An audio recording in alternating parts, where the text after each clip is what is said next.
నమస్తే తెలుగువారి విశ్వవేదిక TV9 USA వారధి కార్యక్రమానికి స్వాగతం. నేను పద్మావతి. 100 రోజుల్లో 6 గ్యారెంటీల అమలు సాధ్యమేనా? ఏడాదిలోపే ప్రజలు తిరగబడతారన్న బీఆర్ఎస్ విమర్శలకు కాంగ్రెస్ కౌంటర్ ఏంటి? ఇక సీఎం దావోస్ టూర్ సక్సెస్ అయిందని కాంగ్రెస్ భావిస్తోందా? ఈ అంశాలపై మాట్లాడడానికి టీపీసీసీ అధికార ప్రతినిధి ఎం రామచంద్రారెడ్డి టీవీ9 వారధిలో జాయిన్ అయ్యారు. వారితో మాట్లాడాలనుకునే కాల్ చేసిన నెంబర్స్ 914023492015 914023490016. వాట్సాప్ వీడియో కాల్ చేసిన నెంబర్ 8006036036. నమస్కారం అండి రామచంద్రారెడ్డి గారు. నమస్తే అండి. ఏంటి మరి 6 హామీలు మరి 100 రోజులు సరిపోతాయా? సరిపోతాయంటే మీరు చూస్తూనే ఉన్నారు, ఎప్పటికప్పుడు కూడా వీలైనటువంటి హామీలన్నిటిని కూడా పూర్తి స్థాయిలో ఇస్తున్నాం. అంటే ఈ ఒరవడిని చూస్తే మీరు అర్థం చేసుకోవచ్చు, 100 రోజులు కాదు 100 రోజుల లోపలనే కాంగ్రెస్ పార్టీ ఇచ్చినటువంటి హామీలని చిత్తశుద్ధితోని అమలు చేస్తుందని చెప్పేసి.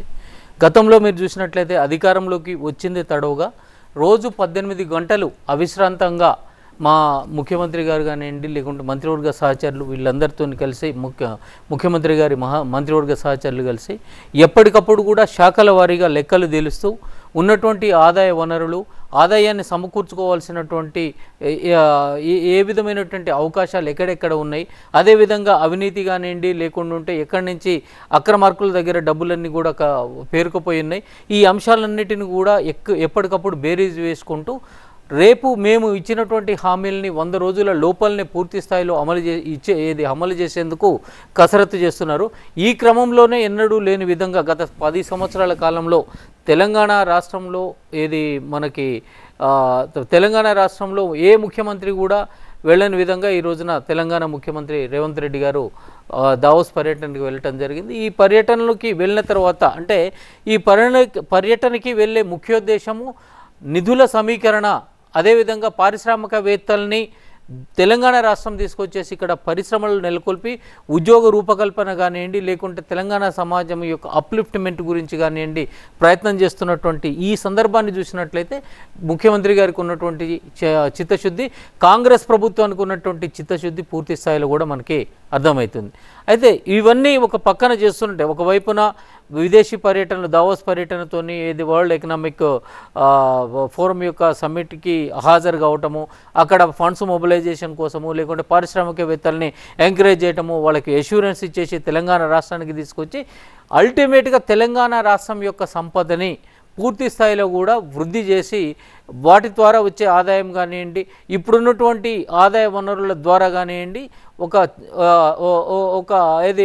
ఒక ఫండ్ని జనరేట్ చేసుకొని మనము ఆర్థిక వనరులను సంపుష్టంగా చేసుకొని పూర్తి స్థాయిలో ఇచ్చిన హామీలని తూచా తప్పకుండా కూడా అమలు చేయాలని చెప్పేసి కాంగ్రెస్ పార్టీ చిత్తశుద్ధితో ఉన్నదని చెప్పేసి తెలుసుకోవటానికి ఇది ఒకటే నిదర్శనంగానే మీరు అర్థం చేసుకోవచ్చు.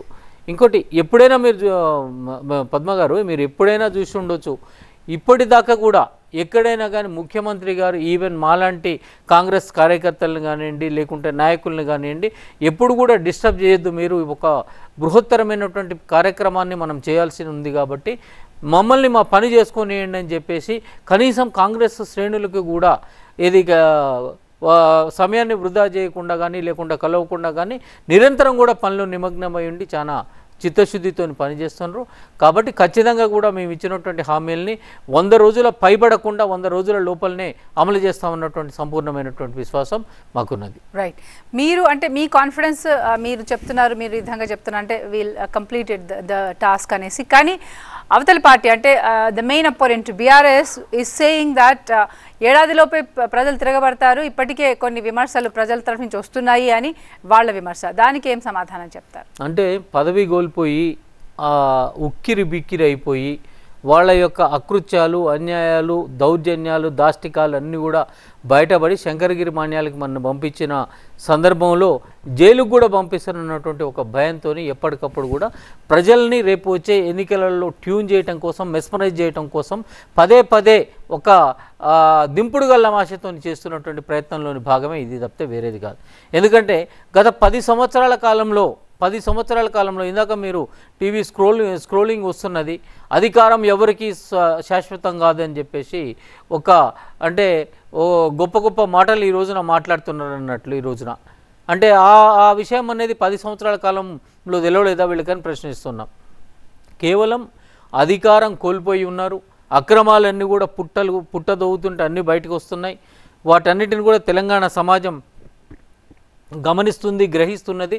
అల్టిమేట్గా తెలంగాణ రాష్ట్ర ప్రభుత్వం వాళ్ళ మీద న్యాయపరమైనటువంటి లీగల్ చర్యలకు ఉపక్రమించి వాళ్ళని రేపు అక్రమార్కులందరినీ కూడా జైలు వేస్తారన్నటువంటి భయంతో ఈ ఎంపీ సీట్లనన్నా కొద్దిగా ఇటువంటి మాయమాటలు చెప్పేసి మళ్ళీ ప్రజల యొక్క దృష్టిని మరల్చి ఎక్కువ సీట్లు పొందాలన్నటువంటి ఆశలోని భాగం తప్పితే ఇది కాదు.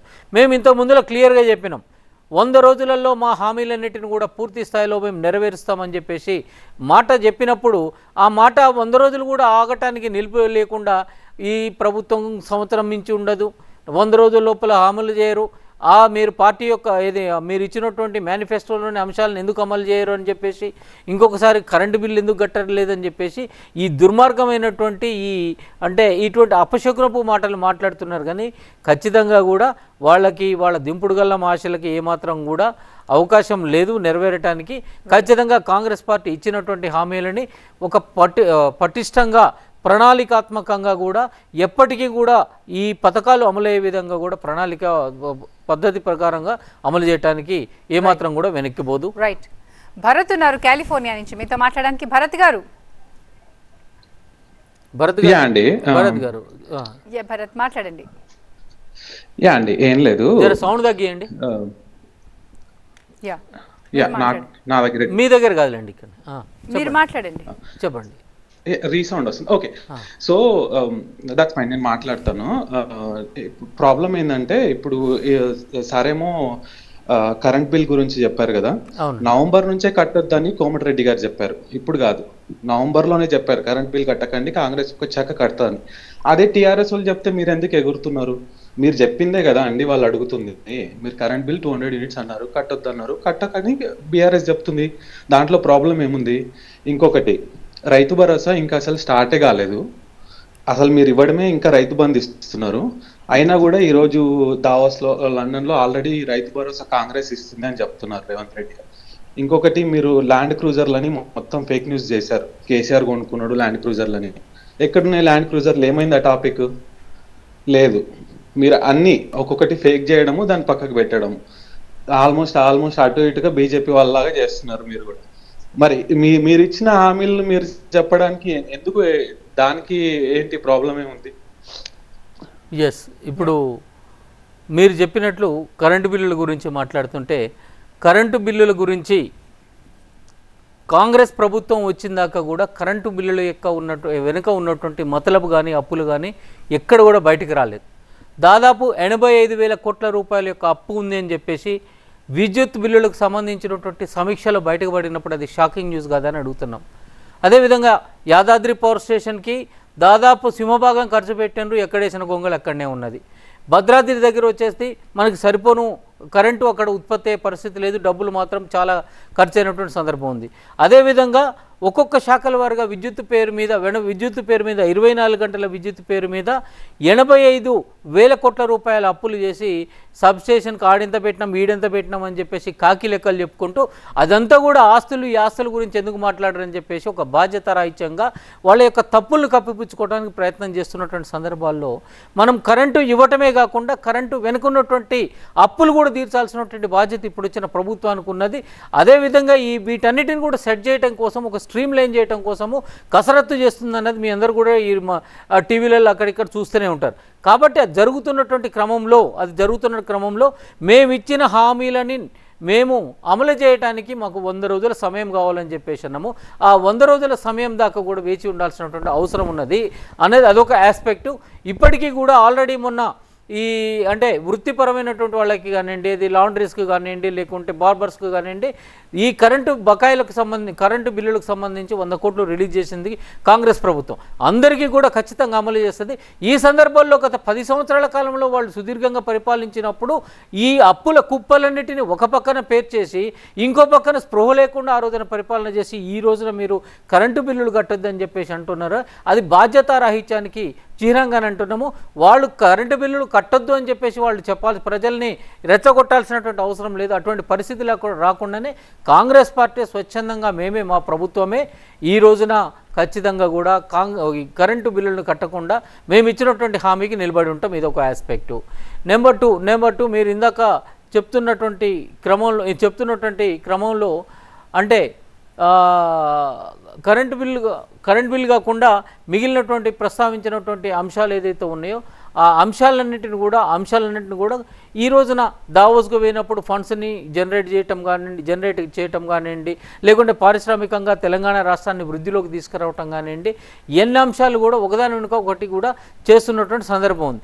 ఇప్పుడు ఒకటే అడుగుతున్నాం, గతంలో మీరు చేసినటువంటి పాపాల పుట్ట ఏదైతే పేర్కొనుందో ఆ పేర్కొన్నటువంటి క్రమంలోనే మేము గతంలోనే చెప్పినాం, రైతు బంధు కింద మీరు ఇస్తున్నటువంటి డబ్బులు అనేవి ఎక్కువ భాగము 100 ఎకరాలు ఉన్నటువంటి వాళ్ళకే పోతున్నాయి. దానితోని అసలైనటువంటి రైతు బీళ్లు లేకుంటే పోరంబోకు భూములు, గుట్టలు, పుట్టలు వీటికి కూడా డబ్బులు ఇస్తున్నారు కాబట్టి అతనికి పెట్టుబడి సాయం అనేది అందటం లేదు. ఆ రైతులకు పెట్టుబడి సాయం అందటం లేదు. అదేవిధంగా కౌలు రైతులకు కూడా మనం సపోర్ట్ చేయాల్సినటువంటి అవసరం ఉందని చెప్పేసి ఆ రోజున మేము చెప్పినాం. ఈ రోజున ఆల్రెడీ అది చెప్పినప్పటికీ కూడా అసలు రైతు ఎవరు, కౌలు రైతు ఎవరు, ఎంతమందికి 5 ఎకరాలు 10 ఎకరాలు మించి ఉన్నది, ఏ విధంగా చేయాలని చెప్పేసి ఒక ప్రణాళికాబద్ధంగా ఒక కట్ ఆఫ్ మార్క్ పెట్టే విధంగా ఏ విధంగా ఫండ్స్ని చేయాలని చెప్పేసి ఈ రోజున చేస్తున్నటువంటి క్రమంలో ఇప్పుడు ఇవ్వకుండా ఉండొద్దు అన్నటువంటి విధానాన్ని మేము దృష్టిలో పెట్టుకొని గతంలో ఉన్నటువంటి పద్ధతి ప్రకారమే మేము ఫండ్స్ రిలీజ్ చేస్తామని చెప్పేసి ఆల్రెడీ రైతు బంధు కింద, రైతు భరోసా కింద మేము ఆల్రెడీ రైతు బంధుకి ఎవరెవరికైతే డబ్బులు వచ్చినాయో వాటన్నిటిని కూడా మేము డిపాజిట్ చేయడం జరిగింది, డిస్బర్స్ చేయడం కూడా జరిగింది. మనం ఆ మిత్రుడికి నేను ఒకటే భరత్ గారికి అడుగుతున్నాను, మీరు ఒక్కసారి వెరిఫై చేసుకోండి. మీరు ఎందుకనంటే బహుశా క్షేత్రస్థాయిలో ఉన్నటువంటి వాస్తవిక పరిస్థితులను చూడలేదనుకుంటా. కాబట్టి మీరు ఒకసారి మళ్ళీ చెక్ చేసుకోండి. ఆల్రెడీ ఫండ్స్ అనేవి డిస్బర్స్ అయిపోయినాయి చాలా భాగము. ఎక్కడో ఒక దగ్గర అకౌంట్స్ ఏమైనా డిస్క్రిపెన్సీ ఉంటే తప్పితే వేరేది లేదు. కాబట్టి we request you to wait for 100 days for fully implementation of ఈ మేము ఇచ్చినటువంటి పథకాలన్నిటిని కూడా ఫుల్లీ ఇంప్లిమెంటేషన్ కావటం కోసం ఒక 100 రోజుల సమయం ఇవ్వాల్సిన అవసరం అవుతుందని కాబట్టి ఇవ్వాల్సిందిగా కోరుతున్నాం. దాని తర్వాత మాట్లాడటానికి మీకు ఏమైనా రైట్ ఉంటుందని చెప్పేసి ప్రతిపక్ష పార్టీకి మేము చెప్తున్నాం. రైట్. ఇక రామచంద్రరెడ్డి గారు, అంటే అధికారంలోకి వచ్చిన పార్టీ ఎప్పుడు అంటే అపోనెంట్ని సప్రెస్ చేయడానికి అవినీతిని బయట పెడతాం, వెంటనే మీకు కైండ్ ఆఫ్ యాక్షన్ ఉంటుంది, లీగల్ యాక్షన్ అని అంటూ ఉంటారు, కానీ ఎప్పుడు బయటికి రావవి. అంటే నిజంగా ఆధారాలు ఉండే ఈ అలిగేషన్స్ చేస్తారా, లేకపోతే just make them just to suppress them అన్న ఇదిలో చెప్తూ ఉంటారా? మేము ఆల్రెడీ నిండు సభలో శ్వేతపత్రం అని చెప్పేసి విడుదల చేశాం. ఆ శ్వేతపత్రంలో డిపార్ట్మెంట్ వైజ్గా ఒక ఇరిగేషన్ డిపార్ట్మెంట్కి సంబంధించింది రిలీజ్ చేయలేదు. ఎందుకంటే అక్కడ ఒక అవినీతి కుంభకోణం అనేది కాళేశ్వరం పేరు మీద బయటకు వచ్చింది. దానికి సంబంధించి అధికారులను ప్రశ్నిస్తున్నప్పుడు రేవంత్ రెడ్డి గారు, మన ముఖ్యమంత్రి గారు చాలా సుస్పష్టంగా చెప్పారు. ఈవెన్ స్మితా సబర్వాల్ లాంటి ఒక బాధ్యతాయుతమైనటువంటి ఆఫీసర్ని అడిగినా కానీ మాకేం తెలుసు సార్, నేను ఇన్ఛార్జిగా ఉన్నానని చెప్పేసి కాడెత్తేసినటువంటి పరిస్థితి ఉంది. అటువంటి డిపార్ట్మెంట్ తప్పితే, ఎందుకంటే అది ఒక పెద్ద పుట్ట, ఆ పుట్టలో ఆ అగాధంలో ఎన్నున్నాయి ఏం సంగతి అన్నది లెక్కలు తెలిసి ఒక ప్రిన్సిపల్ సెక్రటరీ లాంటి వ్యక్తి దగ్గర నుంచి అకౌంట్స్ బయటకు వచ్చినప్పుడు మాత్రమే దానికి సంబంధించినటువంటి శ్వేతపత్రం విడుదల చేస్తాం. అది కాకుండా మిగిలిన కొన్ని డిపార్ట్మెంట్లే కూడా శ్వేతపత్రం విడుదల చేసినప్పుడు ఒక సుస్పష్టమైనటువంటి ఒక అవగాహన మనకు వచ్చింది. అక్కడ ఎంత అవినీతి జరిగిందన్నది మనకు ఒక అవగాహనకు వచ్చింది. ఆ అవగాహన వచ్చిన దాన్ని కొంతమంది మంత్రులు తమ ఓఎస్డీలతోని, పిఏలతోని ఏదో అధికారం కోల్పోయిన తర్వాత సెక్రటేరియట్కి గ్రిల్స్ తొలగించి పంపించేసి అక్కడ ఉన్నటువంటి కాగితాలు తీసుకొచ్చేసి తగలబెట్టి రికార్డులు మాయం చేయడానికి ప్రయత్నించినటువంటి తీరు దీన్ని బలపరుస్తున్నది. కాబట్టి ఖచ్చితంగా కూడా ఒక గౌరవ ముఖ్యమంత్రి గారు నిండు సభలో మాట్లాడుతున్నటువంటి మాట ఏది కూడా అబద్ధం కాదు, ఆన్ రికార్డ్స్లో ఉంటుంది. ఆ రికార్డ్స్లో ఉన్నదానికి కట్టుబడి ఉంటాం. ఖచ్చితంగా సరి అయినటువంటి ఆధారాలు లేకుంటే కాంగ్రెస్ పార్టీ ప్రభుత్వం మాట్లాడదు. ఒకవేళ ఆధారాలు వచ్చిన తర్వాత దాని మీద ఏ విధమైనటువంటి లీగల్ యాక్షన్ ఇనిషియేట్ చేయాలన్నది కూడా ప్రభుత్వం ఆలోచిస్తుంది. కాబట్టి బాధ్యతారాహిత్యంగా కాకి లెక్కలు మాట్లాడదు. అదేవిధంగా ఏదో మా ప్రతిపక్షాలు అని చెప్పేసి బట్టగలిసి మీదేసే పరిస్థితి ఉండదు. మేము అధికారంలోకి వచ్చిన తర్వాత ముఖ్యమంత్రి గారు అనారోగ్యంతో దురదృష్టవశాత్తు హాస్పిటల్లో ఉంటే వారిని సందర్శించి, అయ్యా మీరు రావాలి, అసెంబ్లీకి వచ్చి మీరు మాకు సలహాలు సూచనలు ఇవ్వాలి, మీరు ఒక బలమైన ప్రతిపక్షంగా ఉండాలని చెప్పేసి ఆకాంక్షించినటువంటి మేము గత ప్రభుత్వం లెక్క ఏది ప్రతిపక్షాన్ని నిర్వీర్యం చేయాలనో లేకపోతే వాళ్ళని మాట్లాడకుండా సస్పెండ్ చేయాలనో అనేది ఉండదు. ఖచ్చితంగా మేము ఏం మాట్లాడుతున్నా కానీ దానికి రికార్డు ఉంటుంది. అవినీతి ఉన్నదంటే అవినీతి ఖచ్చితంగా ఉంటుంది. అందుకనే అవినీతి ఉన్న దగ్గర ఆల్రెడీ శ్వేతపత్రం విడుదల చేసినాము. అవినీతిని ఇంకా తవ్వాల్సినటువంటి ఉన్న దగ్గర శ్వేతపత్రం విడుదల చేయలేకపోయినాం. దానికోసం ఇంకా నడుస్తున్నది, దాన్ని ప్రక్షాళన చేస్తూ దాంట్లో ఉన్నటువంటి ఎంత అవినీతి జరిగింది, ఏం సంగతి అన్నటువంటి అంశాలని పరిశీలించడానికి అక్కడ ఎక్సర్సైజ్ నడుస్తున్నది. కాబట్టి ఒక బాధ్యతాయుతమైనటువంటి ప్రభుత్వంగా కాంగ్రెస్ పార్టీ ఎప్పుడు కూడా తప్పుదోవ పట్టించదు, అబద్ధాలు చెప్పదు. రైట్. అయితే అంటే ప్రజాభవన్లో దరఖాస్తుల వెల్లు అయితే బాగా అంటే యు గాట్ 1 crore ప్లస్. అయితే కేవలం దరఖాస్తులు తీసుకోవటం వరకైనా నిజంగా పరిష్కార దిశగా అలాంటి చర్యలు ఏమన్నా నిజంగా ప్రభుత్వం చేపడుతుందా, లేకపోతే వాట్ డు యు సే? ఖచ్చితంగానండి. ఇప్పుడు దరఖాస్తులు తీసుకునేదే వాళ్ళ యొక్క సమస్యల్ని తెలుసుకోవటం కోసం. ఆ సమస్యలు తెలుసుకోవటంతోనే ఇప్పుడు ఇక్కడ చూడండి, మీరు స్క్రీన్ మీద చూపిస్తున్నటువంటి డిమాండ్స్ కానివ్వండి, లేకపోతే ఒక గత ప్రభుత్వంలో ఉన్నటువంటి ఎమ్మెల్యేలు కానివ్వండి, లేకుంటే నాయకులు కానివ్వండి, వాళ్ళ యొక్క అవినీతి బయటికి రావటం కానివ్వండి, దాని మీద చర్యలకు ఉపక్రమించడం కానివ్వండి, అధికారులతో ఎప్పటికప్పుడు కూడా విషయాలన్నిటిని కూడా తెలుసుకొని వాటి సమస్య పరిష్కారం కోసము ఒక చర్యలు ప్రారంభించటం కానివ్వండి కూడా జరుగుతున్నాయి. మేము చెప్పినాం, అధికారంలోకి రాగానే ప్రగతి భవన్ అనే దాన్ని ప్రగతి భవన్ కాదు ప్రజాభవన్ అయిపోతుంది, అక్కడికి అందరికి సామాన్యులకు కూడా ప్రవేశం ఉంటుందని చెప్పేసి చెప్పడం జరిగింది. అదేవిధంగా ఒక సందర్శన వేళతో ముఖ్యమంత్రి గారు కానీ మంత్రులు కానీ అప్లికేషన్లు తీసుకొని వాటి పరిష్కార దిశగా ఒకవైపున ప్రయత్నాలు అక్కడ చేస్తున్నారు. రెండవ వైపు ఏంటంటే ఇటువంటి ప్రజాభవన్ లేకుండా ప్రజా దర్బారు ఉండటంతో మన యొక్క నిర్లక్ష్యం కానీ లేకుంటే మనం ఏమన్నా కావాల్సి చేయనటువంటి పనులు కానీ ముఖ్యమంత్రి గారు మంత్రుల దృష్టికి పోతే తర్వాత చర్యలు ఉంటాయని చెప్పేసి అధికారులు కూడా ఒక భయం ఉండి వాళ్ళు ఇక్కడ దాకా రాకుండానే సమస్యను అక్కడనే పరిష్కరించడానికి అవకాశం ఉంటుంది. కాబట్టి రెండు విధాలుగా, ఒకవైపు మా దృష్టికి వచ్చినటువంటి సమస్యలను పరిష్కరిస్తాం, అదేవిధంగా అధికారులకు కూడా వీళ్ళు ఇక్కడ కాకుండా ముఖ్యమంత్రి గారి దగ్గరికి పోయి లేకుంటే మంత్రుల దగ్గరికి పోయి తమ సమస్యలను విన్నవించుకుంటారు, తర్వాత మనకు కష్టం వస్తుందని చెప్పేసి అధికారులు కూడా భావిస్తూ వాళ్ళు కొన్ని సమస్యలు పరిష్కరిస్తున్నారు. ఇక్కడి నుంచి కూడా కొన్ని సమస్యలను పరిష్కరించే విధంగా మేము చర్యలు తీసుకుంటున్నాం. రైట్. ఇక మీరు ఇచ్చిన 6 గ్యారెంటీలో ప్రయారిటీ వైజ్గా అంటే ముందు పెట్టాలంటే ఏ సమస్య అంటే ప్రజల తరఫు నుంచి ఆలోచిస్తూ కాంగ్రెస్ పార్టీ ఏ సమస్యకి ప్రయారిటీ ఇస్తుంది? ఫస్ట్ ఈ గ్యారంటీలలో ఖచ్చితంగా కూడా అన్నీ కూడా దేనికి దానికి ప్రయారిటైజ్గానే ఉన్నటువంటి గ్యారంటీలు. ఇప్పుడు మేము చేయగలిగేటువంటివి అత్యవసరమైనటువంటిది ఆరోగ్యము, అదేవిధంగా మహిళలకి ఉచిత బస్సు కానివ్వండి, లేకుంటే 10 లక్షల రూపాయలు ఆరోగ్యశ్రీ పెంపు కానివ్వండి, ఈ రెండింటిని కూడా ఇమ్మీడియట్గా కూడా అవసరం అని చెప్పేసి ఫిజిబిలిటీ ఉంది కాబట్టి లెక్కలు డొక్కలు అన్నది కాకుండా ఇమ్మీడియట్గా కూడా చేయడం జరిగింది. అదేవిధంగా మిగిలిన విద్యార్థులకు సంబంధించినవి కానివ్వండి, గృహిణులకు ఇవ్వాల్సినవి కానివ్వండి, రైతు భరోసా కానివ్వండి, అదేవిధంగా విద్యార్థులు చదువుకోవటానికి సపోర్ట్ కానివ్వండి, ఇటువంటివి నిరుద్యోగ యువత కానివ్వండి, వీళ్ళందరికీ కూడా సంబంధించినవి ఈ 6 గ్యారెంటీలు అనేవి పూర్తి స్థాయిలో అత్యవసరమైనవి కాబట్టి మాత్రమే వాటిని ప్రకటించినాము. ఖచ్చితంగా కూడా వాటన్నిటికీ కూడా సేమ్ ప్రయారిటీతోని అన్నిటిని 100 రోజుల లోపల పూర్తి చేస్తాం. రైట్. ఇక రాబోయేవి లోక్సభ ఎన్నికలు కాబట్టి అంటే లోక్సభ ఎన్నికలకు ఎలాంటి ప్రచారంతో ప్రిపేర్ అవుతుంది Congress party, and same kind of మేనిఫెస్టోనా ఇంకేమన్నా కొత్తగా చూడొచ్చా? అంటే ఈ మేనిఫెస్టోలో దాదాపు అన్ని అంశాలు కూడా కవర్ అయినాయండి మీరు గమనించినట్లయితే. ఎందుకనంటే 6 గ్యారెంటీలు ఉన్నప్పటికీ కూడా దానికి అనుబంధంగా క్షేత్రస్థాయి సమస్యను కూడా స్పృశించే విధంగా అన్నీ కూడా అందులో నిమిడి ఉన్నాయి. కాబట్టి ఈ అన్నిటిని కూడా మేము సక్రమంగా 6 గ్యారెంటీలతోని మిగిలిన గ్యారెంటీలతోని వీటన్నిటిని కూడా మేము కలుపుకొని కోఆర్డినేషన్తో ముందుకు పోయినట్లయితే తెలంగాణ రాష్ట్రంలో ఎటువంటి సమస్యలు ఉండవు. అందులో ముఖ్యంగా నీళ్లు నిధులు నియామకాలు అన్నటువంటి నినాదంతో మన తెలంగాణ రాష్ట్రం వచ్చింది. కాబట్టి ఈ గ్యారెంటీలు కానివ్వండి లేకుంటే మేనిఫెస్టోలో అంశాలు కానివ్వండి, ఇవన్నీ కూడా ఈ 3 నినాదాలలో ఉన్నటువంటి అంశాలని కవర్ చేసుకుంటూ తయారు చేసినాయి. కాబట్టి అన్నిటికీ కూడా సేమ్ ప్రయారిటీతో చేస్తాము. 6 గ్యారెంటీలను మాత్రము ఖచ్చితంగా 100 రోజుల లోపల మేము అమలు చేయటం తథ్యము, ఎట్టి పరిస్థితులు కూడా అమలు చేస్తాం. అది రైట్. అంటే ప్రభుత్వం ఏర్పడ్డాక కాంగ్రెస్ పార్టీ ఎదుట ఉన్న ముఖ్యమైన సవాళ్ళు ఏంటి అంటే బడ్జెట్ పరంగా అంటే రాష్ట్రం అప్పులతో and upcoming is budget sessions కాబట్టి how it is preparing and what is that great task before you? Yes, అంటే ఫస్ట్ తెలంగాణ రాష్ట్రంలో ఉన్నటువంటి ఆదాయపు వనరులని గుర్తించటం ఒకటి, గుర్తించారు ఆల్రెడీ, దాని మీద నడుస్తూనే ఉంది. మంత్రివర్గం ఎప్పటికప్పుడు కూడా దాని మీద విశ్లేషణ చేస్తూనే ఉన్నారు.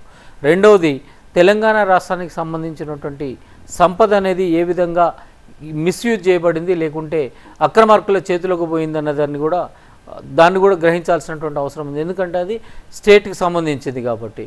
ఇంకొక అంశానికి వచ్చినట్లయితే బయట నుంచి ఏ విధమైనటువంటి పెట్టుబడులు తీసుకురావాలి, ఇక్కడ ఉన్నటువంటి పెండింగ్లు ఉన్నటువంటి ప్రాజెక్టులు ఏంది, ఆ పెండింగ్లు ఉన్నటువంటి ప్రాజెక్టులని పూర్తి చేయటం ఏ విధంగా చేయాలి, వాటితోని లక్షల కోట్ల రూపాయలు మనం డబ్బులు పెట్టేసి మళ్ళీ దాంతో మనం ఉపయోగించుకోలేకపోతున్నాం. ఇప్పుడు సత్యాజ్ కాళేశ్వరం ఉందో చూడండి, దాంట్లో మన బడ్జెట్లో కానివ్వండి, అప్పుల్లో కానివ్వండి, సింహభాగం దాంట్లోనే పెట్టినాం.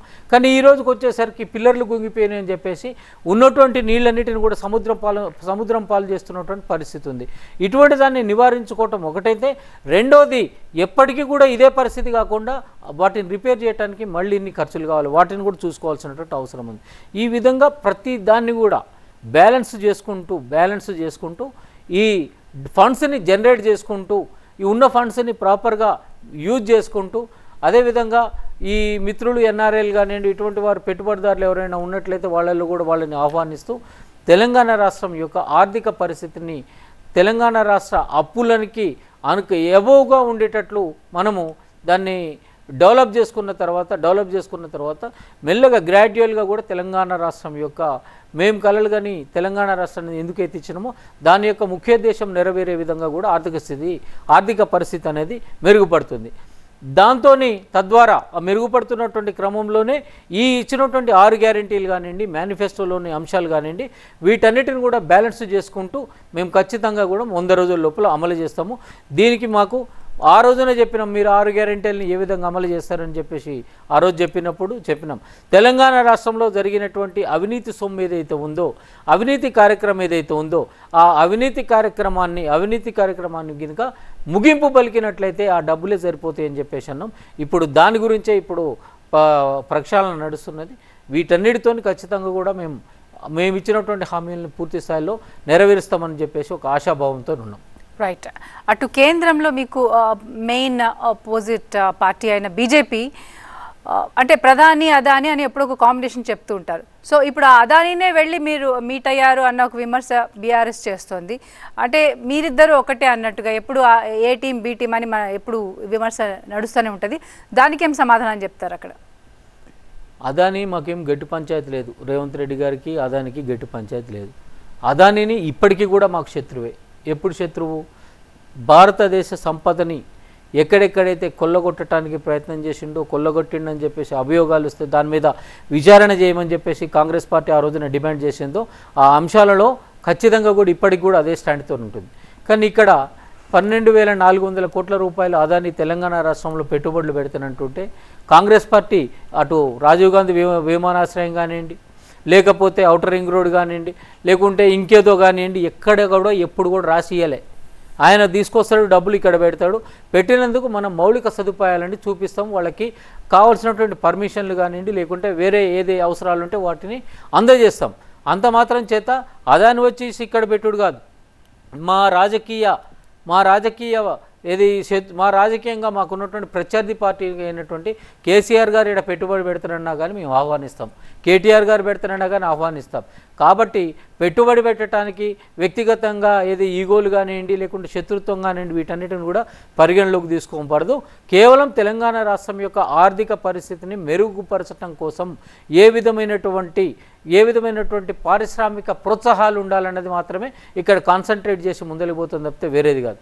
ఇంకొక విషయం ఏంటంటే టీఆర్ఎస్ శ్రేణులకి కానీ లేకుంటే ఎన్ఆర్ఐ మిత్రులకు కానీ తెలియజేసేది, అదానికి ఇక్కడి నుంచి ఇచ్చేది ఏం లేదు. అదాని డబ్బులే వచ్చి ఇక్కడ పెడుతున్నారు. దానితోని కొన్ని వేల ఉద్యోగాలు, ఈ రోజున దాదాపు 40,232 కోట్ల రూపాయల పెట్టుబడులు ఈ రోజున మనకు ఒక ఎష్యూరెన్స్ వచ్చి గతంలో ఎన్నడూ లేని విధంగా, అంటే ఈవెన్ డబుల్ దట్ అమౌంట్ గతంలో వచ్చిన పెట్టుబడులకి డబుల్ అయినటువంటి సందర్భం ఉంది. వీటన్నిటి కూడా ఎక్కడ కూడా తెలంగాణ రాష్ట్రంలో ఉన్న మా ప్రభుత్వం, కాంగ్రెస్ పార్టీ ప్రభుత్వం ఎవరికి ఏ విధమైనటువంటి ఆస్తుల్ని అంటగట్టలేదు, తాకట్టు పెట్టలేదు. వాళ్ళు స్వచ్ఛందంగా వచ్చేసి ఇక్కడ ఉన్నటువంటి వాస్తవిక పరిస్థితిని తెలుసుకొని పెట్టుబడి పెడుతున్నారు. కాబట్టి ఎవరైనా కానీ ఆదాని కావచ్చు, అంబానీ కావచ్చు, మోడీ గారు కావచ్చు, అమిత్ షా కావచ్చు, ఎవరు వచ్చి ఇక్కడ పెట్టుబడులు పెడతానన్నా కానీ ఆహ్వానిస్తాం. వారికి కావాల్సినటువంటి మౌలిక సదుపాయాలను అందిస్తాం. తెలంగాణ రాష్ట్రం పారిశ్రామికంగా వృద్ధి చెందటం కోసం మేము కృషి చేస్తాం.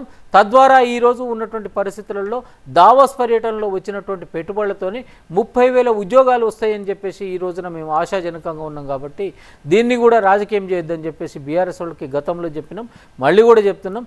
దీనితో తెలంగాణ రాష్ట్రానికి ఎటువంటి అంటే నష్టం లేదనేది మాత్రం కాన్ఫిడెంట్గా చెప్పగలుగుతాం. రైట్. ఇక కాళేశ్వరం ప్రాజెక్ట్ అంటే బిఫోర్ ఎలక్షన్స్ కూడా మీరు అదే తీసుకున్నారు, అంటే దాన్ని చూపించే. సో తర్వాత అంటే ఇనీషియల్ డేస్లో when you took over the power, రాష్ట్రంలో అధికారంలోకి వచ్చాక ఇనీషియల్గా ఏదో డిస్కషన్ అయింది, బట్ తర్వాత చల్లబడ్డట్టు అనిపిస్తుంది. ఏమనుకోవాలి దాన్ని బట్టి? అంటే ప్రయారిటీ వైజ్ దాన్ని పక్కన పెట్టినా లేకపోతే దాని పని ఇంకా నడుస్తుంది? కాళేశ్వరం గురించి అంటారా? ఇప్పుడు కాళేశ్వరం గురించి దొంగ దొంగ దొంగ 3 పిల్లర్లు గుంగినాయి 4 గొంగినాయి అని చెప్పేసి పదే పాట పాడితే పనికి మాలిన పని తప్పితే వేరేది లేదు. దానికి దిద్దుబాటు చర్యలు కావాలి. గతంలో చెప్పినాం, ఇక్కడ పిల్లర్లు గుంగిపోయినాయి, ఇక్కడ అవినీతి జరిగింది, ఇక్కడ ముఖ్యమంత్రి గారే తాపీ మేస్త్రి దగ్గర నుంచి ఇంజనీర్ దగ్గర వ్యవహరించారు, ఎవ్వరికి ఏకు నిరంజన్ లెక్క లేకుంటే నేనే బాస్ అనే విధంగా వ్యవహరించాను. కాబట్టి ఒక ప్రాపర్ అక్కడ డిజైన్ లేకపోవడంతో కుంగిపోయింది అన్నాం. అదొక పార్ట్ అయిపోయింది. రెండోది, ఆ రోజున మేము విజిట్ చేద్దామంటే మమ్మల్ని విజిట్ చేయనిలే. మేము అధికారంలోకి వచ్చిన తర్వాత ఇదే ముచ్చట్లను చెప్పుకుంటూ అధికారులతో ఒక అధికారికంగా మేము ప్రశ్నించినప్పుడు వెలుగులోకి వచ్చినటువంటి వాస్తవాలు ఏదైతే ఉన్నాయో అవన్నీ కూడా దిమ్మ తిరిగిపోయే వాస్తవాలు. తద్వారా మంత్రులందరూ కూడా పోయి సందర్శించారు, వాస్తవాలు కనుక్కున్నారు. అక్కడనే పబ్లిక్ అందరి ముందర ఒక హియరింగ్ పెట్టేసి విషయాలు తెలుసుకున్న తర్వాత ఇప్పుడు కావాల్సింది ఎల్ఎన్టీ ప్రతినిధులతో సమావేశమై అసలు ఒక క్లారిటీ వచ్చిన తర్వాత దిద్దుబాటు చర్యలు ఏ విధంగా చేయాలి. మనం కట్టినటువంటి కాళేశ్వరం ప్రాజెక్టే కాకుండా మేడిగడ్డ కానివ్వండి, సుందిళ్ళ కానివ్వండి, అక్కడ కూడా కొన్ని లోపాలు ఉన్నాయి. వీటిని ఏ విధంగా సరిచేయాలని చెప్పేసి గతంలో చేసినటువంటి విమర్శలు కాకుండా గతంలో ఉన్నటువంటి వాస్తవాల్ని బయటికి తీసి పదే చెప్పకుండా ఈ రోజున ఈ దిద్దుబాటు చర్యలకి కాంగ్రెస్ ప్రభుత్వం ఆలోచిస్తున్నది. అక్కడనే చిత్తశుద్ధి తెలుస్తున్నది.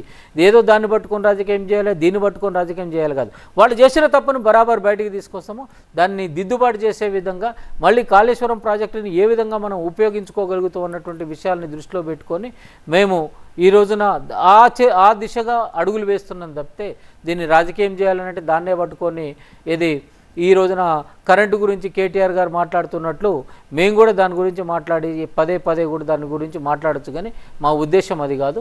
కాబట్టి ఏదైనా ఒక ఒక కన్స్ట్రక్టివ్ వేలో నిర్మాణాత్మకంగా కాంగ్రెస్ పార్టీ పనిచేస్తున్నందున కాళేశ్వరం గురించి చెప్పినాం, చూసినాం, ఒక నిర్ధారణకు వచ్చినాం, దానికి దిద్దుబాటు చర్యలకు ఉపక్రమిస్తున్నాం ఇప్పుడు. రైట్. ఇక మయూర్ ఉన్నారు న్యూయార్క్ నుంచి, మీతో మాట్లాడడానికి. మయూర్ గారు నమస్కారం అండి. పద్మావతి గారు నమస్కారం, మాట్లాడండి. మయూర్ గారు నమస్తే. సార్ నమస్కారం సార్. సార్ కాంగ్రెస్ పార్టీ వచ్చింది, చాలా సంతోషంగా ఉంది సార్. కాకపోతే ఒక చిన్న విషయం అండి, ఎందుకంటే మీరు సామాజిక న్యాయం అంటున్నారు, అందరినీ సమానంగా చూస్తా అంటున్నారు. కాకపోతే నాది ఒక చిన్న డౌట్ సార్. ఏమీ లేదండి, ప్లీజ్ చెప్పండి. ఇప్పుడు మీ పేరు ఉంది కదండి? అవునండి. ఇప్పుడు మీ పేరు, మీ ఇంటి పేరు ఉంటది, మీ పేరు ఉంటది, పక్కన రెడ్డి అని లేకపోతే ఇంకోటి చౌదరి అని కానీ లేకపోతే ఇంకోటి అలా అనుకుంటే మేము రాజులు అండి.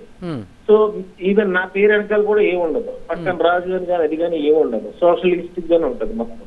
కానీ ఎందుకు ఇవన్నీ కూడా ఇంకా ఎంకరేజ్ చేస్తున్నారు? ఎందుకు ఇంకా ఇటువంటి అంటే మీ గవర్నమెంట్ వచ్చిన తర్వాత కూడాను ఎందుకు ఇవన్నీ కూడా చేస్తారు? ఇప్పుడు సపోజ్ మన సీఎం గారు ఉన్నారు, సపోజ్ ఓకే రేవంత్ ఎంత మంచి పేరు, కాకపోతే పక్కన రేవంత్ రెడ్డి లేకపోతే చంద్రబాబు నాయుడు లేకపోతే రెడ్డి ఏదో ఇవన్నీ ఎందుకు వస్తున్నాయి? దాన్నన్నా మీరు కరెక్ట్ చేయండి. ఎందుకంటే ఇక్కడ అంబేద్కర్ విగ్రహం పెద్ద పెట్టేసుకున్నారు, అన్ని చేసేసుకున్నారు, మేము అంత సామాజిక న్యాయం అంటున్నారు, అవన్నీ బాగాలేదు sir. Why? Because these are changing day by day. Second question sir, ఇంకోటి సెకండ్ క్వశ్చన్ ఒకటి అడుగుతున్నానండి, ఏంటంటే చాలా ఇంపార్టెంట్. ఇప్పుడు మన బీఆర్ఎస్ సర్కార్ ఉన్నంత వరకు కూడాను ఎవరో సెంట్రల్ గవర్నమెంట్ వచ్చి మీరు మీటర్లు పెట్టండి మోటార్ల దగ్గర అది అంటే అబ్బాయి లేదు మేము పెట్టాం, ఏమీ పెట్టాం, మాకు ఎందుకంటే మాకు చాలా నష్టం వస్తుంది, ఏదో మాకు పక్కబడిపోతుంది అది అని చెప్పేసి అన్నారు. ఓకే కరెక్టే, మేము ఒప్పుకుంటాం దానికి కూడా. కానీ తర్వాత ఏమన్నారు, రైతులకు మాత్రం మేము ఫ్రీగా కరెంట్ ఇస్తామన్నారు. కానీ రైతులకు కూడా కరెంటు బిల్లులు వచ్చినాయి. మరి ఎలా వచ్చినాయి? మరి అందులో ఏం న్యాయం ఉంది?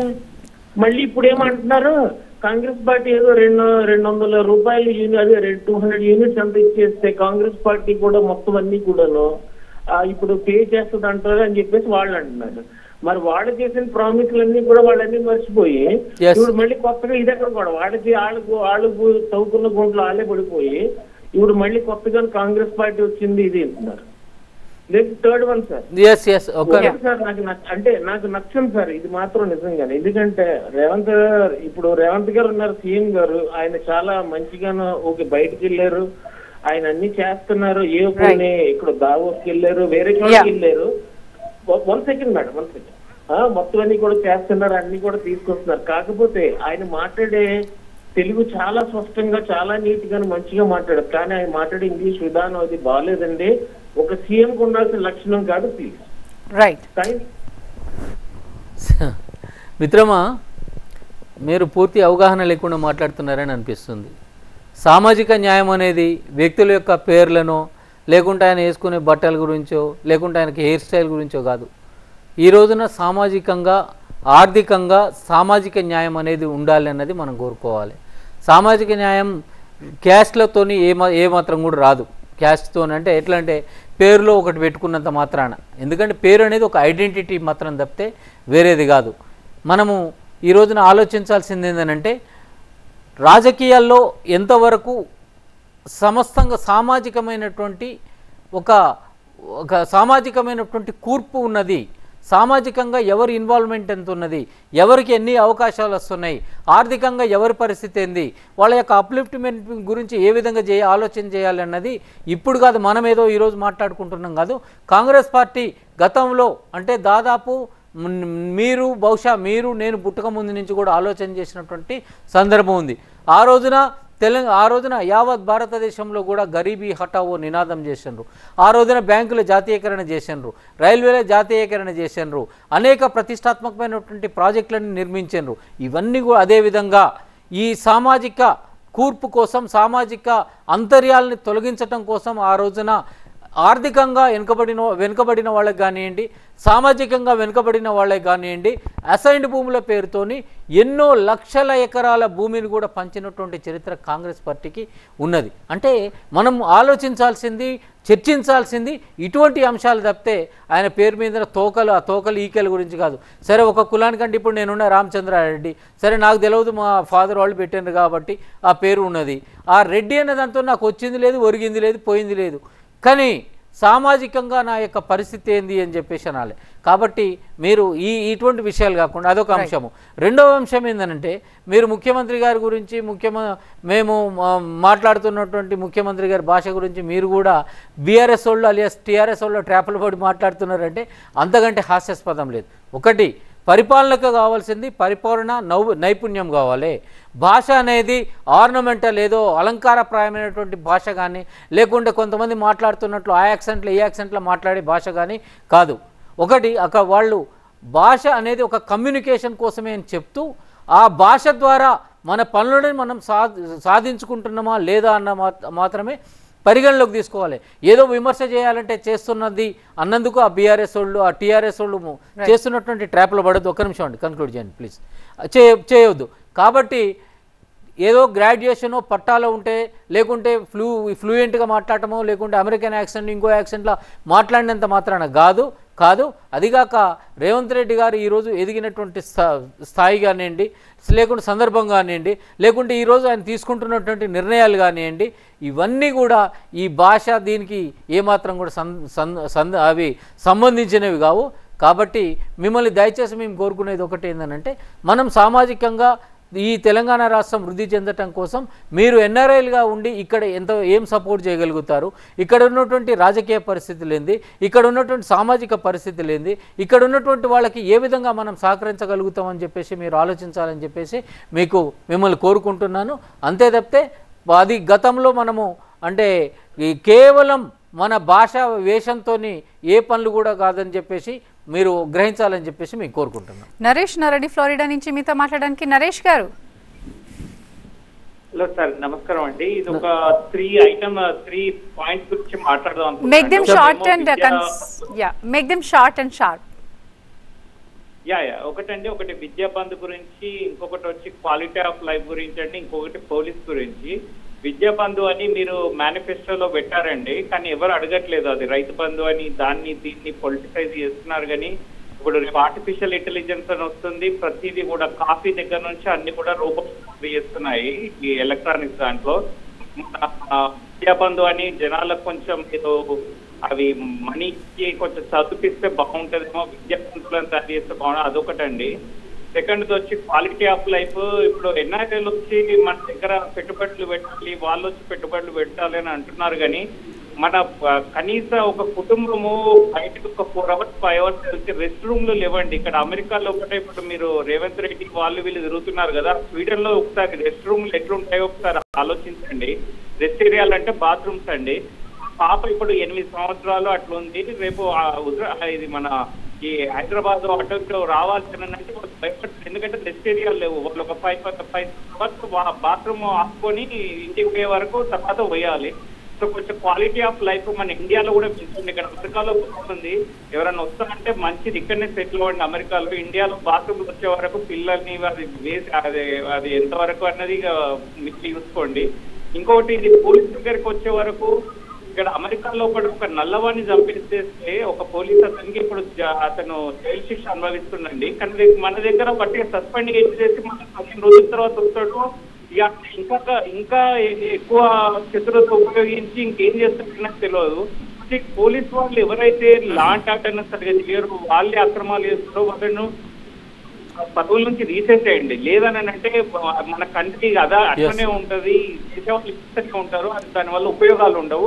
లేదంటే ఈ మీడియాలో పెద్ద పెద్ద ఎన్ని అక్రమాలు జరుగుతున్నాయని ఏదైతే బులెటిన్ రిలీజ్ చేస్తుందో, ఇది హైదరాబాద్ లో ఇన్ని నేరాలు జరిగినాయని, అట్లనే ఈ పోలీస్ వాళ్ళలో కూడా ఇంతమంది నేరాలు చేసిండ్రో, వీళ్ళని ఇంతమందిని అరెస్ట్ చేసినాం, వాళ్ళ పిల్లలని ఇచ్చేస్తాం, వాళ్ళకన్నా ఒక సిక్యూరిటీ వాళ్ళు కొంచెం ఈ కరప్షన్ కాకుండా ఉంటుందండి. అది కొంచెం చూడండి. మీ కాంగ్రెస్ లో చేంజ్ చేయండి. మీరు మీ పాలనను కొంచెం చేంజ్ చేస్తే మాకు కూడా ఒక ఐడియా, కాంగ్రెస్ ఇస్ డిఫరెంట్ అన్న ముద్ర పడుతుంది. లేకపోతే నెక్స్ట్ ఎలక్షన్ లో టీఆర్ఎస్ వాళ్ళు మార్పు కావాలని వాళ్ళు వస్తారు, వాళ్ళకు ఓట్లేస్తాం. వాళ్ళకు మళ్ళీ పురుషులకు 3% సర్వీస్ అని అంటారు, మేము వాళ్ళకి ఓట్లేస్తాం అంటే మీరు ఆలోచించుకోండి.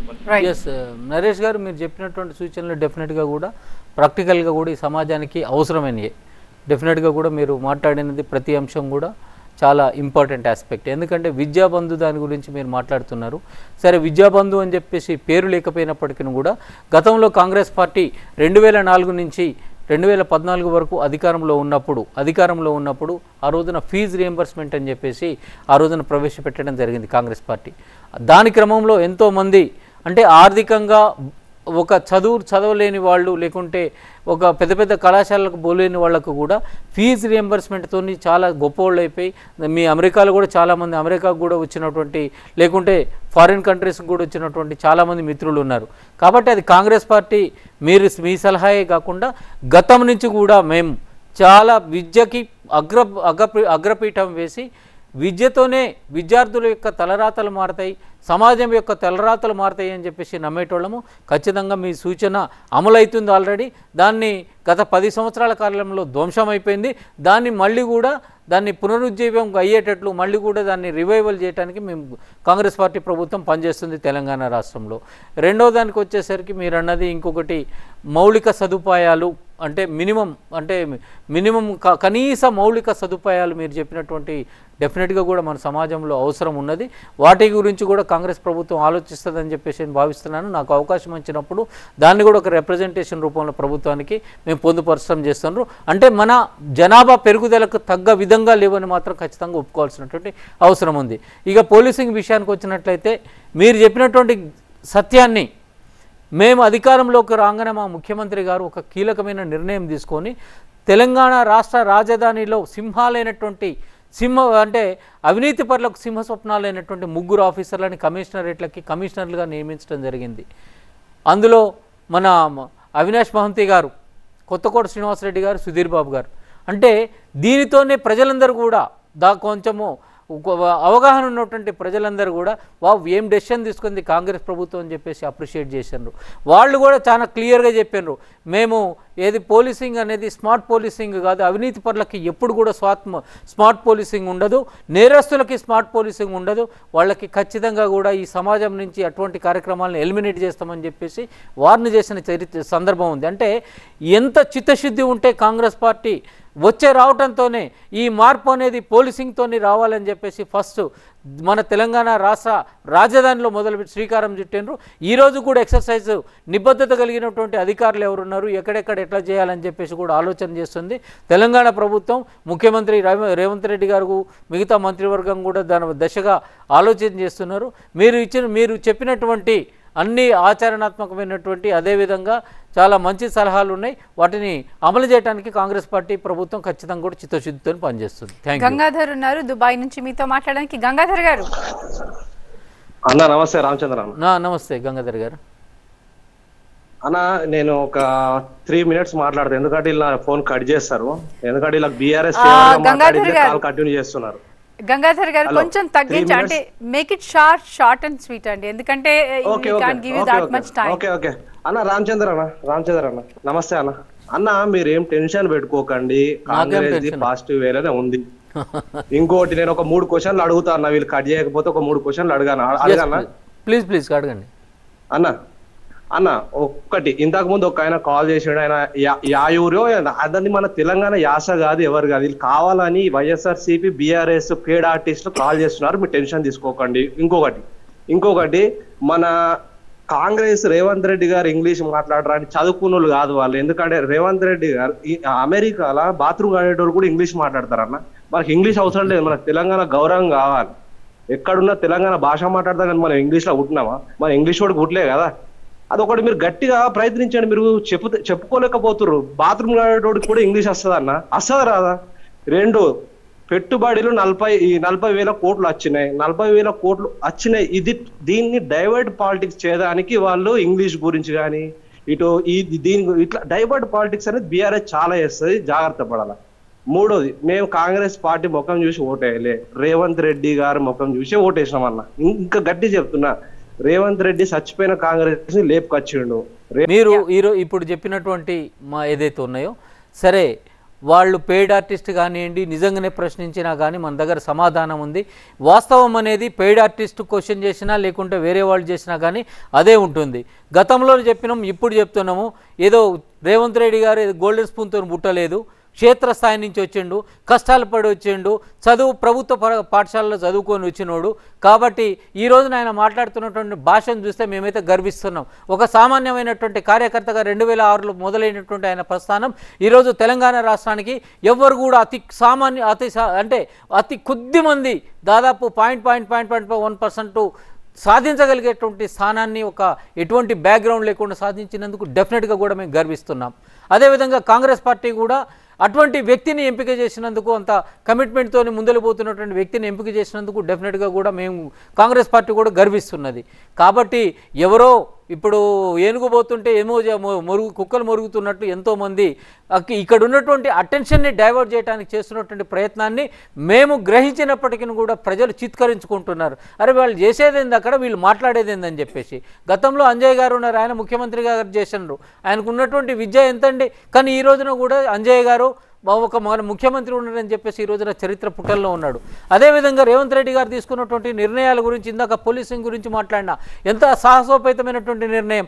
మిగిలినటువంటి మంత్రివర్గంలో ఉన్నటువంటి ఒక్కొక్క మంత్రి కూడా ఒక్కొక్క చరిత్ర కలిగి ఉన్నటువంటి వ్యక్తి. అంత గొప్ప మంత్రివర్గ కూర్పుతో ఈ రోజున తెలంగాణ రాష్ట్రంలో తెలంగాణ ప్రభుత్వం, కాంగ్రెస్ పార్టీ ప్రభుత్వం నడుస్తున్నందుకు గర్విస్తున్నాం మేము. వీటి గురించి పట్టించుకోవాల్సినటువంటి అవసరం ఏమాత్రం కూడా లేదు. ఇంకొకటి ఏంటంటే, టీవీ ఛానల్స్ గురించి మాట్లాడేది ఇది సందర్భం కాదు, అవసరం లేదు కూడా మనం మాట్లాడాల్సింది. ఏంటంటే మన వాయిస్ని బయటకు పంపించడం కోసం ఇది ఒక ప్రసార మాధ్యమం. కాబట్టి ఖచ్చితంగా కూడా ఈ ప్రసార మాధ్యమం ద్వారా పిలుపునిస్తున్నాము. కాంగ్రెస్ పార్టీ యొక్క ప్రభుత్వం యొక్క తీరుతెన్నులని మీరందరూ కూడా ప్రపంచవ్యాప్తంగా మీరు గమనించండి. మాకు సలహాలు సూచనలు ఏమన్నా ఉంటే మా కార్యాలయాలకి మీరు పంపియండి. మీ యొక్క సహకారం ఖచ్చితంగా కూడా మాకు ఇక్కడ అవసరము. ఇక్కడ ఉన్నటువంటి ప్రతిపక్ష పార్టీల యొక్క సహకారం కూడా మాకు అవసరము. మీ అందరి సహకారంతో ఈరోజు ధ్వంసమైనటువంటి ఆర్థిక వ్యవస్థను కానివ్వండి, సామాజిక వ్యవస్థను కానివ్వండి, లేకుంటే పరిపాలన వ్యవస్థను కానివ్వండి, వాటన్నిటిని కూడా చక్కదిద్దుకోవాల్సినటువంటి అవసరం కేవలం ఈరోజు పాలిస్తున్నటువంటి కాంగ్రెస్ పార్టీ ప్రభుత్వానికి లేదు. ఇక్కడ సబ్బండ వర్గాల తెలంగాణ బిడ్డలకు ఉన్నది. ఇక్కడ తెలంగాణ రాష్ట్రం మీద అభిమానం ఉన్నటువంటి ప్రతి ఒక్క వారికి ఉన్నది. కాబట్టి మనం ఇటువంటి అంశాల మీద మనం దృష్టి కేంద్రీకరించి దృష్టి సారించి మనం తెలంగాణని పునర్నిర్మించుకుందాం. చేసినటువంటి అప్పులను తీర్చుకోవడం కోసం, ఆర్థిక స్వావలంబన కోసం ఏ విధంగా మనం కష్టపడాలన్నది మనం సమిష్టి నిర్ణయంతో కృషితో ముందలికి పోదాం. కాబట్టి ఎవరో ఏదో అన్నారని చెప్పేసి, లేకుంటే ఇక్కడ ఉన్నటువంటి పరిస్థితులను డైవర్ట్ చేయడం కోసం, లేకపోతే ఇంకొక ఆయన రేపొచ్చే పార్లమెంట్ ఎన్నికలను పట్టుకొని చేస్తున్నటువంటి ప్రయత్నాలని మనము వాటిని పట్టుకొని ఏలాడటం ఇటువంటివి కాకుండా గతంలో కాంగ్రెస్ పార్టీ చేసినటువంటి కార్యక్రమాలు ఏంది, గతంలో తెలంగాణ మన భారతదేశానికి స్వాతంత్రం వచ్చినప్పుడు దిగుమతుల స్థాయిలో ఉన్నటువంటి ఈ దేశాన్ని ఈ రోజున ఎగుమతుల స్థాయి దాకా తీసుకొచ్చేసి ప్రపంచ పటంలో గర్వంగా తలెత్తుకొని తిరిగేటట్లు చేసినటువంటి కాంగ్రెస్ పార్టీ ఇటువంటి ఆటుపోట్లను ఎన్నో చూసింది. ఎవరో ఏదో ప్రేలాపనలు చేస్తున్నారని చెప్పేసి దాన్ని సీరియస్గా తీసుకోదు. ఇక్కడ ఉన్నటువంటి కాంగ్రెస్ పార్టీ ముఖ్యమంత్రి రేవంత్ రెడ్డి గారి సారథ్యంలో ఆయన యొక్క మంత్రివర్గ సహచరుల యొక్క సహకారంతో వాళ్ళ యొక్క సమిష్టి ఆలోచనతో ముందుకు పోయి తెలంగాణ ప్రజలు ఆశీర్వదించి ఏదైతే అధికారం ఇచ్చారో ఆ అధికారాన్ని తెలంగాణ అభివృద్ధి దిశగా ముందరికి తీసుకుపోయి తెలంగాణ రాష్ట్రాన్ని ప్రపంచ పటంలో అంటే కాంగ్రెస్ ప్రభుత్వం ఉన్నప్పుడు ఏ విధమైతే వెలిగిందో అదేవిధంగా ఈ అప్పులన్నిటిని కూడా తీర్చుకుంటూ హామీలన్నిటిని కూడా నెరవేర్చుకుంటూ ఖచ్చితంగా కూడా మీ అందరి ముందుకు తీసుకొస్తామని చెప్పి నమ్మకం ఉంది. తీసుకొని వస్తాము. మీ అందరి యొక్క సహకారం కావాలని చెప్పేసి కోరుకుంటున్నాం. రైట్. ఫైనల్లీ రామచంద్ర రెడ్డి గారు, పార్లమెంట్ ఎలక్షన్స్ వస్తున్నాయి కాబట్టి అంటే నో డౌట్ రేవంత్ రెడ్డి గారు is struggling very hard because first డేనే మనము ఆయన వర్కింగ్ స్టైల్ చూసాం. The very evening he sitting and doing all the jobs, we witness it. No doubt he is doing his efforts, but అంటే సమర్థవంతమైన పాలన ప్రజ చూస్తుంది కాబట్టి నెక్స్ట్ పార్లమెంట్ ఎలక్షన్స్ కి what is your target of seats and the way of campaigning?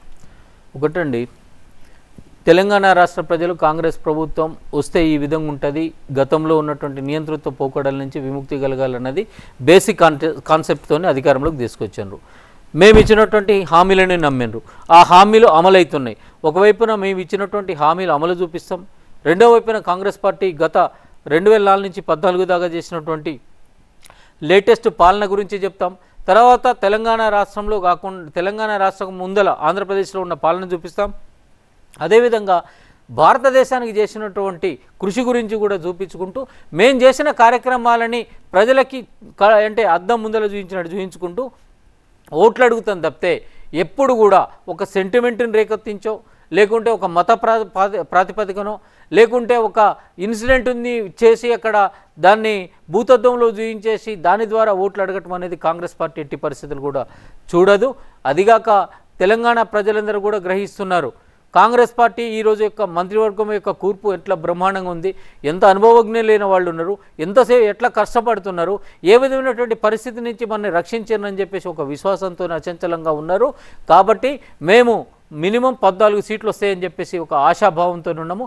Telangana ప్రజలు మా యొక్క ఆశల్ని ఖచ్చితంగా కూడా ఆశీర్వదించి 14 సీట్ల దాకా తీసుకొస్తారని చెప్పేసి ఖచ్చితంగా ఉన్నాం. దీనంతటికీ కూడా మేము ఒకరిని విమర్శించి సీట్లు దండుకోవాలనో, లేకుంటే లేని అబద్ధాన్ని అరిచేతులు చూయించి చేయటమో, లేకుంటే సెంటిమెంట్లను రేకెత్తించి ఓట్లను అడగటమో చేయము. మా కష్టాన్ని మేము నమ్ముకొని ముందలగబోతున్నాం. తెలంగాణ ప్రజల యొక్క విశ్వాసాన్ని పెట్టుకొని ముందలగబోతున్నాం. మేము చేసినటువంటి ప్రామిసెస్ని ఫుల్ఫిల్ చేసుకుంటూనే రేపు ఓట్లు అడుగుతాము. కాబట్టి ప్రజలందరూ కూడా ఆశీర్వదించి మాకు 14 సీట్లకు పైబడిస్తారని చెప్పేసి ఒక ఆశాభావంతో ఉన్నాం. Right. Thank you very much అండి ఫర్ యువర్ వాల్యుబుల్ టైం. ఇది ఈరోజు వారధి. చూస్తూనే ఉండండి TV9.